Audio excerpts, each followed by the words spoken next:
second of our three-part installment of Managing Our Digital Lives.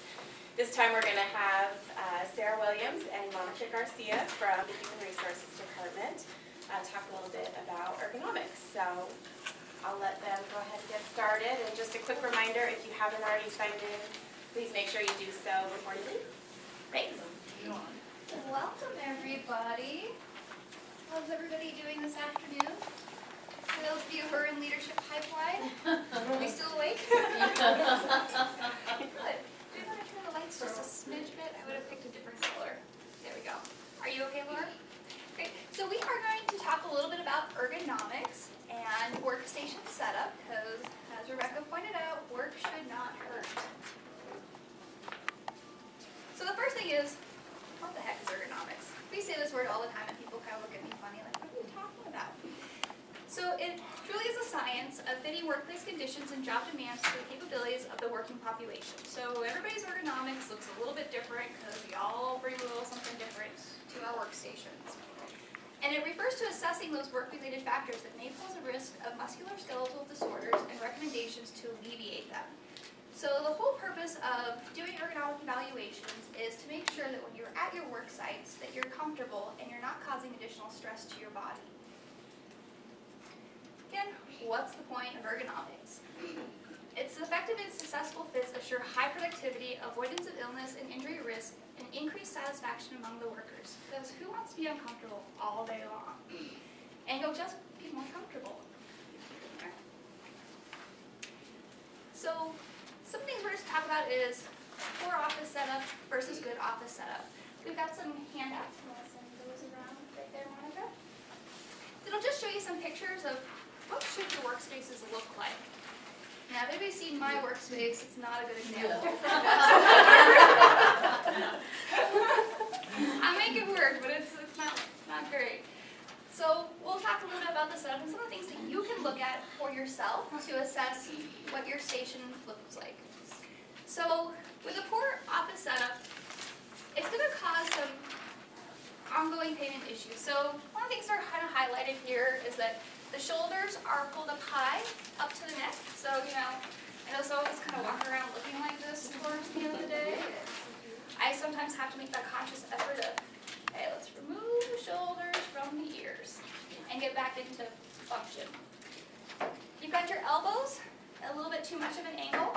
We're looking for more of that 90 degree. You see quite a bit of flexion here in the wrist, and you'll also notice that there's a little edge here. You always want to avoid sharp edges when you're working with your wrist. I see John over there doing it. You can do that too. And then the fingers are pointed up quite a bit. Hips, you would think 90 degree angle is a good place to be, but it's actually not. So, right? So, this is what you should look like when you are comfortably sitting at your workstation.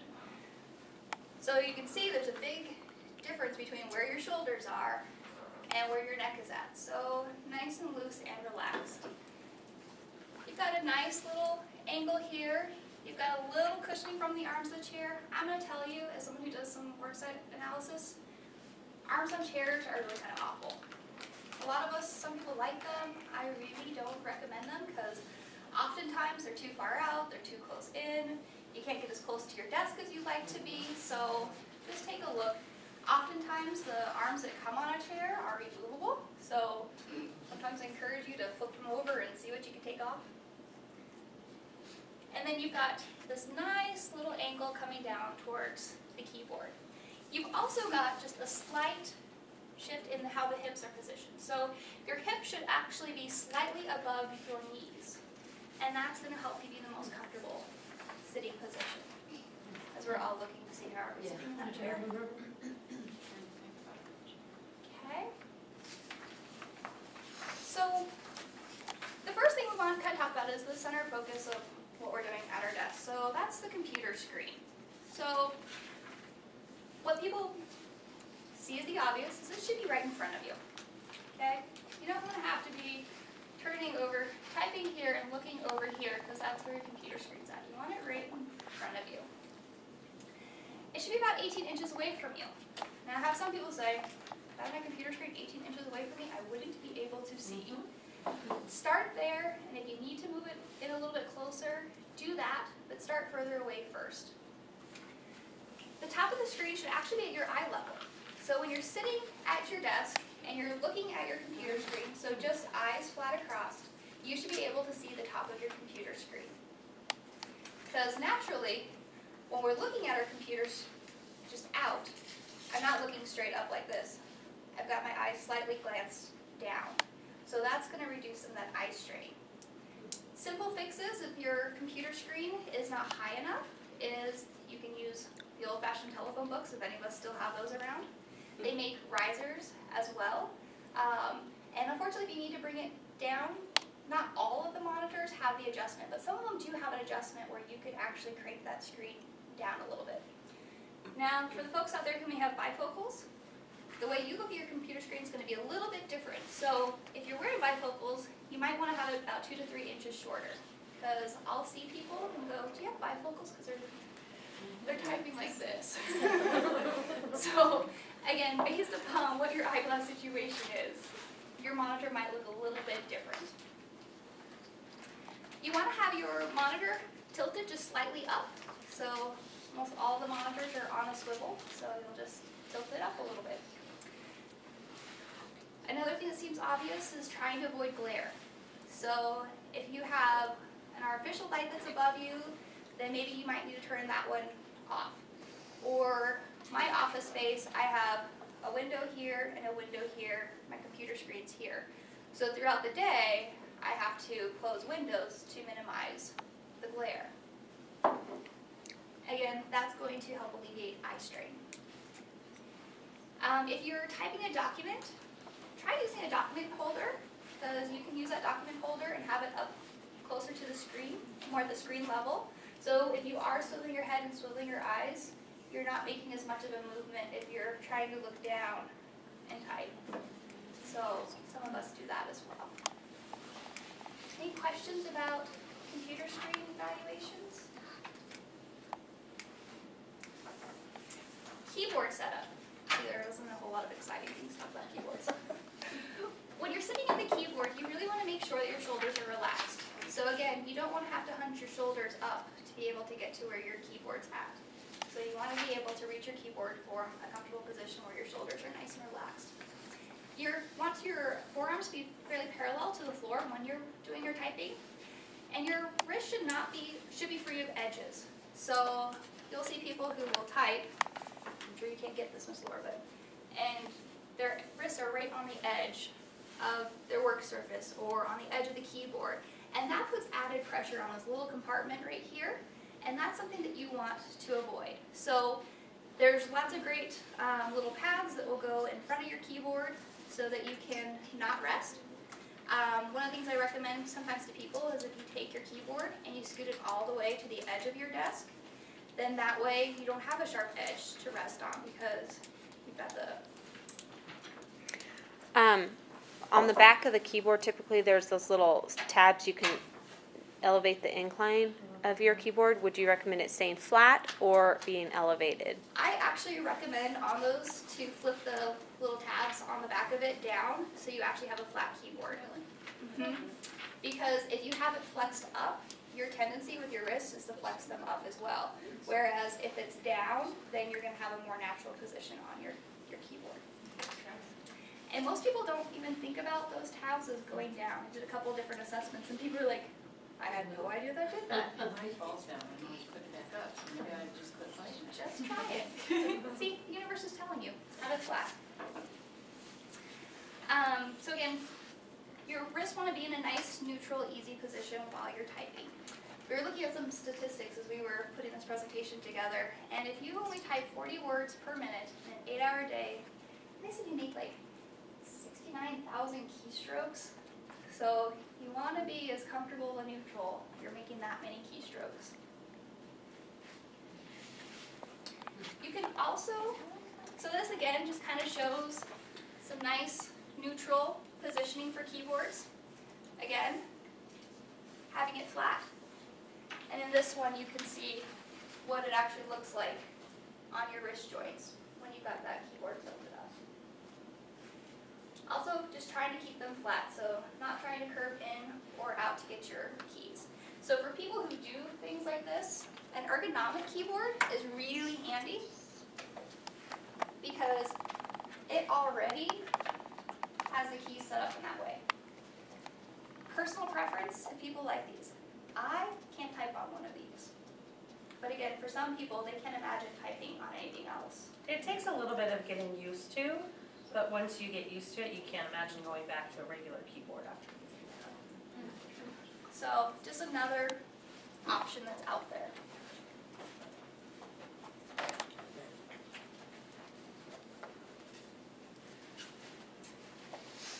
So again, ergonomic keyboards. Has anybody seen an ergonomic mouse?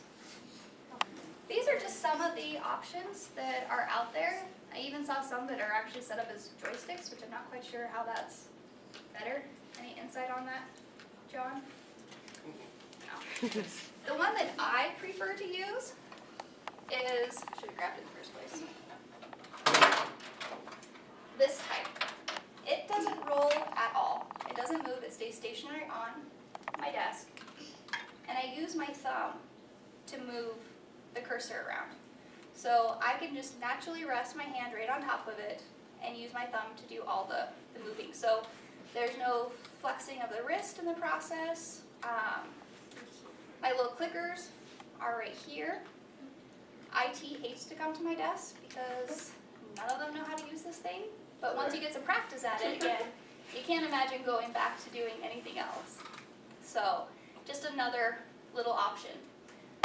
If you need your hand raised up a little bit more, so just resting on top of the mouse, they've got little gel pads too that they make for the mice. I don't know, is it a mouse? Is it mouses? Is it mice? What is it, John? Mice. Mice. Up on all this IT jargon stuff. So those are just some other options. And again, you can get the foam pads to go in front of the computer keyboards too. Do you recommend having your mouse on at the same level as your keyboard? Yes. Yeah, you really don't want to be moving surface levels as you're working at your space.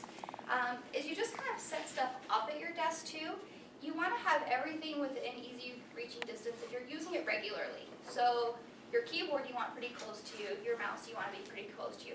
You don't want to be using your mouse way out here because again, now you're kind of out of that neutral position, so you want to bring it in here. Same thing is if you use your phone quite a bit, you don't want your phone way on the other side of your desk or across your body where you're going to be reaching. On face value, it doesn't seem like it's that big of a deal, but if you're ongoing having to get that phone, reach for that phone, you could just pull a little something. So again, having it where it's really easily accessible to you.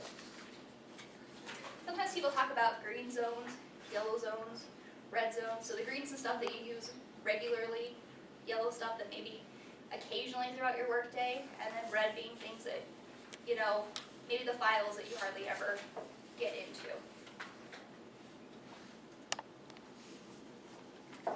Chairs are the other piece of equipment that we want to think about. And there are hundreds of chair options out there.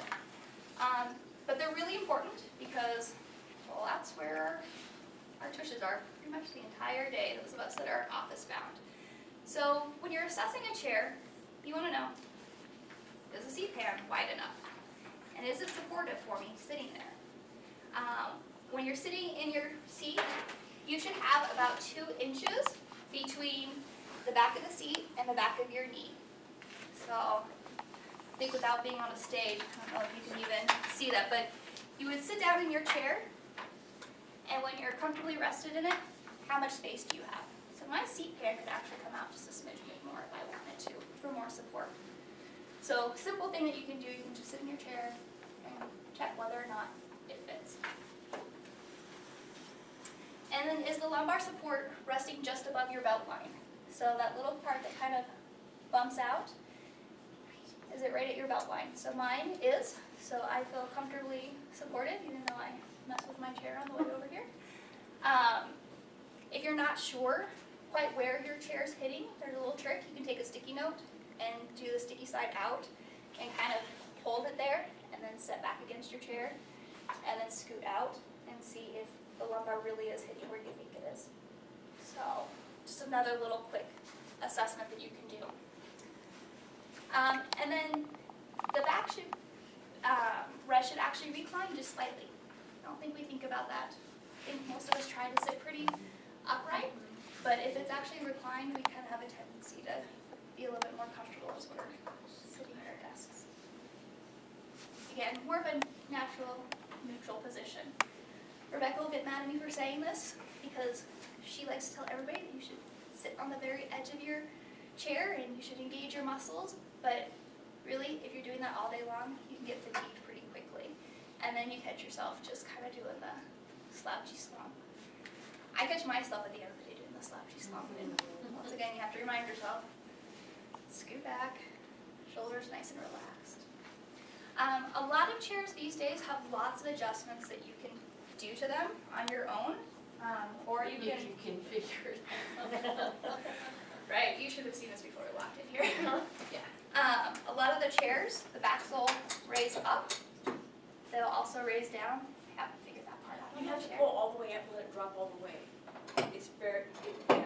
Ta-da! Yay! I knew somebody here would know. Yeah. There is the recline button, or the recoil. You can lift your seat up and forward and tilt it. You can lift your chair up and down. Of course, you always have to sit in it. And so again, you can have your seat so that you've got your hips slightly above your knees. To even reach your desk sometimes, you might have to have your chair up a little higher than you typically would to have a nice natural position here. And they make footrests too that you can use underneath your desk that'll then give your feet a little bit of a boost as well so that your feet aren't dangling. So, again, depending on what a lot of our workstations are kind of set, you can't lower them. So you can actually raise yourself up with your chair and then put a footrest underneath you as well. For those of us that are short, that's a great thing to have, is that little footrest. Yes. And sometimes depending on what footwear you're wearing. So if I wear flats, I'm usually going to use my seat. If I'm wearing heels, or not my seat, my footrest, and if I'm wearing my heels, I probably usually kick my footrest further underneath my desk and I don't utilize it. So, seat pans will typically slide out as well, so if you needed to come closer to the back of your knee or further away, you can do that as well. So, a lot of these tips are really easy to go back and test out and try, and it might feel right for a little bit and then you'll go, well, that's not good. Question. What is your opinion about, like, I think they're called Bosu ball chairs? Like the exercise balls? Yeah. So, They, go ahead. sorry, in the research that I read and researching all this stuff, they said that they're great for short periods of time, but that you become extremely fatigued if you use them. You know, for those of us that are stuck at their desks for 8 hours a day, you're going to become fatigued a lot quicker if you're trying to balance it all. And probably for this exact same reason that sitting on the edge of your chair and just trying to engage your core muscles are going to fatigue you, you're essentially doing the exact same thing on the ball as well. And from a workers' comp perspective, please don't.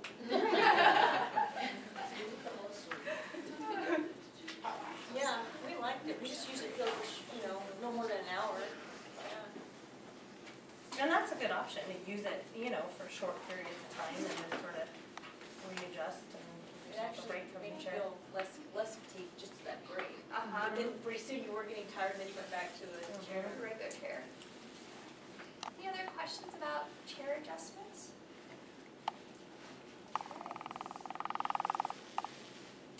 So it's important to take breaks and do stretches during your workday. Again, this is all going to, I'm all going to start moving, is all going to really help you with that fatigue piece. But I was sure that I knew that we should be stretching every 15 minutes, and then I thought, that's just ridiculous. So I went, Marlis, how often should we be stretching? And truly, it really is every 15 minutes, and none of us do that. We have There's different computer programs that you can add to your computer that will just automatically pop up with a stretch for you to do at those intervals. And at first you're like, oh, that's great. And then you're like, I'm getting nothing done because all I'm doing is stretching all day. But even if you just incorporate, one or two of the stretches that we've kind of outlined here, it's a nice little break. The other thing is that it can be as simple as just getting up and walking away from your desk. So I sometimes intentionally will print stuff to the Xerox just because it's going to get me up and away from my desk. A lot of us in this room that I know are guilty of this. Lunching at our desks. We really need to take some time, get that fresh air. I walk a mile. Yeah, Brenda's probably the best. I know. But yeah, just trying to get out of the office. It's about your physical and emotional well-being to get out of the office. Because I don't know about you guys, if there's days where I haven't, I walked into the building and I didn't leave the building until I went home at the end of the day, I usually leave just feeling, ugh, I've been strapped down to this place all day.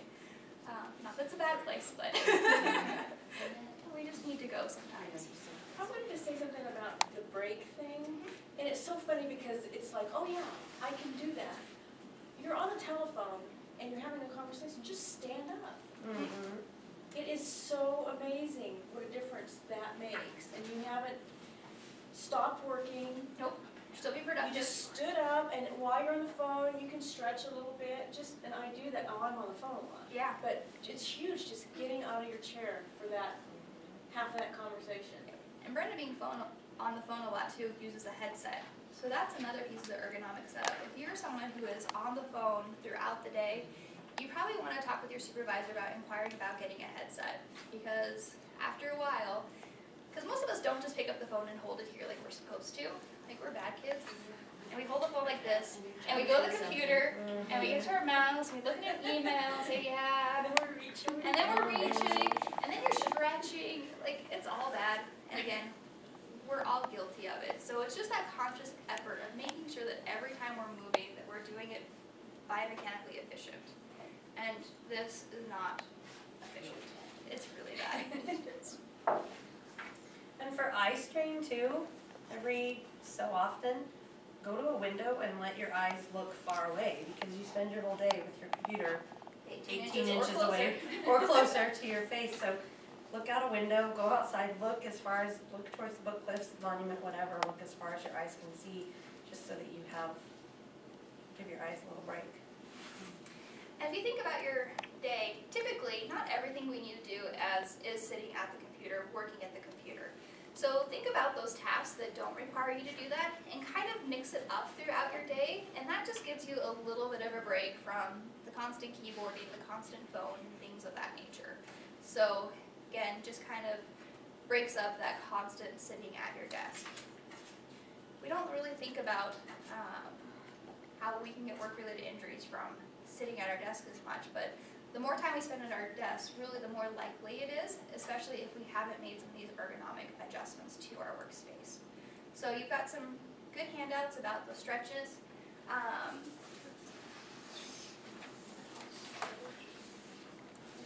This just kind of little handout nicely outlines just some of the different things that you can be doing in your own workspace and evaluating. Monica has a little check sheet that she's going to give you as well. So you can do your own little self-assessment about how does your workspace look and feel. It has different tips for lighting and keyboarding using the mice. Since that is the proper word, I always have fun doing that. Some more information about being able to adjust your office chair. And then there's some tips here for laptop users.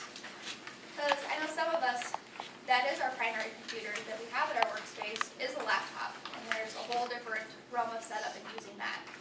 I told Monica the other night that I was doing some work and I was curled up on my couch with my laptop, legs crossed, laptop in the middle of my legs, and my right armpit falling asleep. Now, did I move and go someplace better? No, I just thought, oh, this is a really great example of what not to do when we do training on Thursday. So if you notice those things, that something's causing your arm to fall asleep or your legs to fall asleep, then there's probably something in your workspace that needs to be adjusted. Now, if you've gone through your self-assessment, you've done some adjustments, and you're still feeling like, I really don't know if my workspace is working for me. I think it is, I thought it was, been here for 5 years. Haven't changed anything, and now I've heard all this crazy talk about work assessments. Feel free to chat with your supervisors and say, I think I'd like to have someone actually come in and take a look at this. Monica and I are available, Tanya's available to come out and do worksite assessments and make some recommendations of things that might make you a little bit more comfortable sitting at your workspace. Sometimes some of the adjustments have some budgetary impacts. Oh, that turned out really horrible. There's budgetary impacts because our recommendation might be that you need a new chair. So those things would have to be approved via your program. The nice thing is that with Source Office Supplies, they being our main vendor can loan us stuff to even try it out, because you might think this chair is going to be the end-all be-all of great chairs. It was really expensive, so it's really got to be good. And then a week later you realize, not really that great of a chair for me. So we could actually trial some stuff out to see. You might think you want an ergonomic keyboard, and then you get one and realize, oh, I'm really not going to utilize that. So again, we can try some things out so that we're not just spending money on these things that could be really helpful. And we can take a look to see if there's anything that you've currently got that we could work with. It is doable to switch from a right hand to a left hand mouse as well. Yes. So within your settings, I know somebody in this office that is right-handed, but needs to use the left-handed mouse because they get issues with their right wrist. Or sometimes they'll use it as a left-handed, and then we'll switch it up to a right-handed periodically. Again, just to kind of reduce some of the wrist movement. And again, if it's the wrist movement that's causing issues for you, having one of those stationary mice that you can just use the thumb as a roll bar too might be really helpful. So. We talked a lot about how I'm sure our bodies are changing as we adapt to all of our devices that we all use, that all our teenagers use. There were our thumbs. We're using them. I thought about that when you were doing the mouse. I'm like, gosh, that might hurt after a day, but I mean, we all do this all day long on our phones and our iPads, and so. Yeah, when the BlackBerry first came out, and you could, do the whole email thing back and forth, which was revolutionary. I actually remember when Deb Baumgartner first got hers, and we called it the Blueberry, just because it was more interesting. But they actually coined the term through the workers' comp world of BlackBerry thumb, because people were not accustomed to be sitting with this little device using their thumbs to type. I mean, this was very close to pre-texting time as well.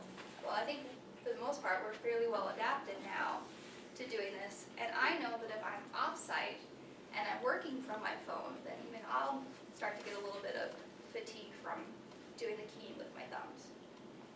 So again, something that seems so silly can actually cause some issues for people. Is there any questions out there? What kind of light is really the best to avoid eye strain with the computer? I mean, fluorescent, incandescent? I really don't know the answer. I personally prefer natural light. So like if I share my office with 6 other people who don't share that belief. So if I'm in there by myself, you bet that I have all the lights off and I've got just my natural light from opening up my blinds. But again, for me, it's just a personal preference. Anybody know any facts about that? I'm sure you can Google it, because I learned you can Google just about anything. What else?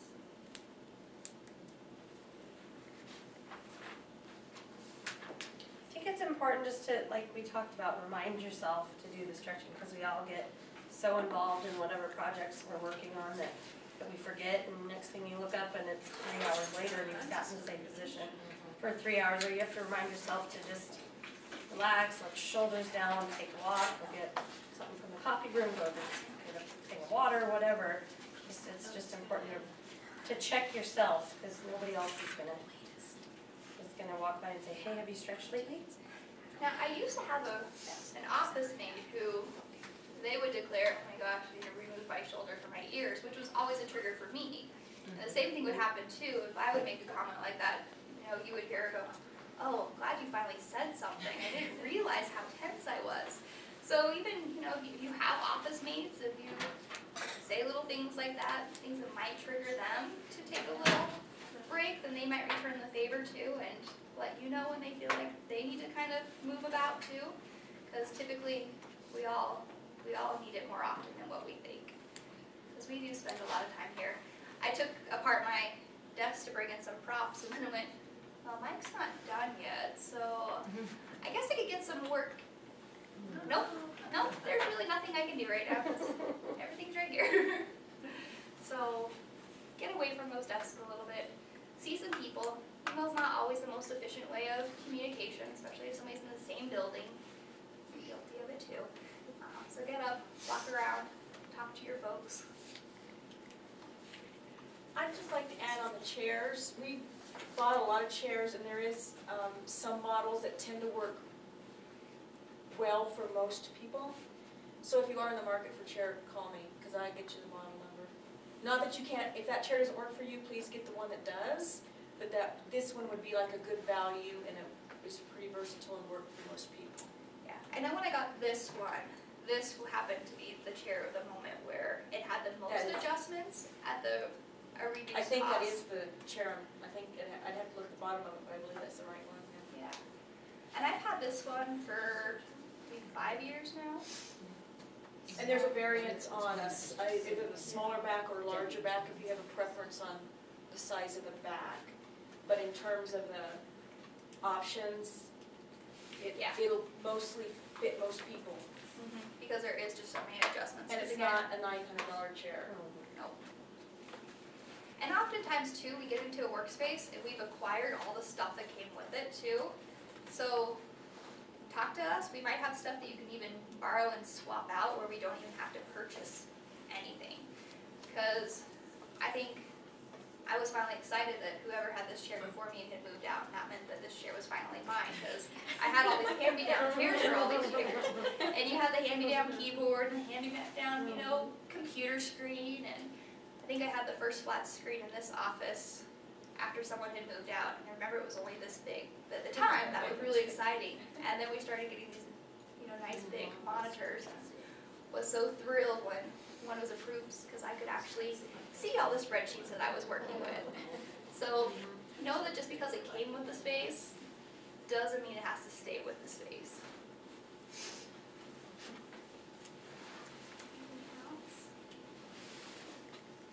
John? I have an interesting story. When I first started working here for the first month and a half, I got really vicious headaches every day. And I thought it was just because I'm a programmer here, and so I program really intensive, and so I thought it was a programming headache because I used to get those every once in a while. But I went to the doctor with the amazing benefits we have here, and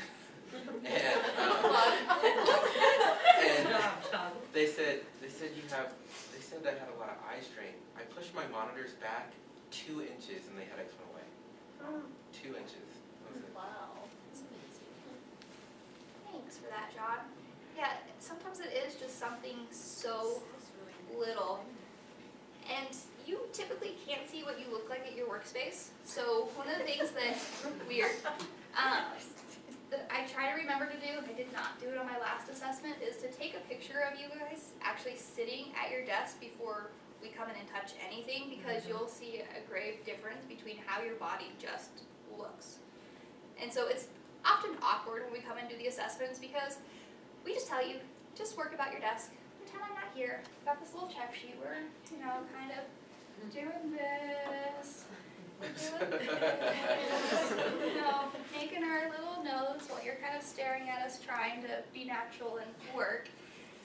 And then we'll do the, sitting up straighter finally. And then, we'll walk in and say, let's just take your keyboard and let's just move it like this.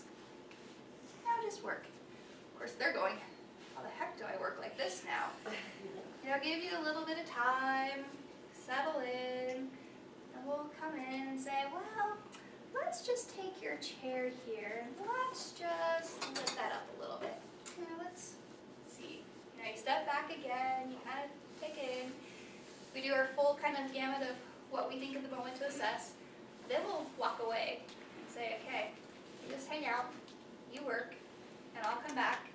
So you kind of get to see them after they've kind of relaxed into the space a little bit, and then see whether or not those adjustments are kind of holding and still look visually like you're more comfortable. I did one where, again, I wish I had done the photos, where they were hunched like this at their desk. So, sitting here, hunched up over here. Individual was tall, and the desk was too short. So, again, just having to do a couple little adjustments with the mouse, keyboard, chair, and when I came back into the room, you had more of a nice, relaxed, and they went, I had no idea. My wrist just hurt. That's why I asked you to come here. I had no idea that there's all these other things that were going on. So, again, if we do come, it's weird. I'm not gonna lie. But that's just kind of what you can expect from an evaluation. And then we would share back with you and your supervisor what those recommendations would be, and then it'd be up to your supervisors to be able to approve whether or not those can be implemented. Anything else? We're hearing people assessing from here. And that checklist is pretty good, because it asks you pretty straightforward questions, and it says, if not, try this. If you answered no, then check. No. Then leave it alone. If you are having issues, then you need to, there's some suggestions there, but hopefully. Our contact information is in that PowerPoint slide. You can see it a little bit better than what you can. The color didn't turn out so hot, but you never really know until you get in here. It looked great on my computer.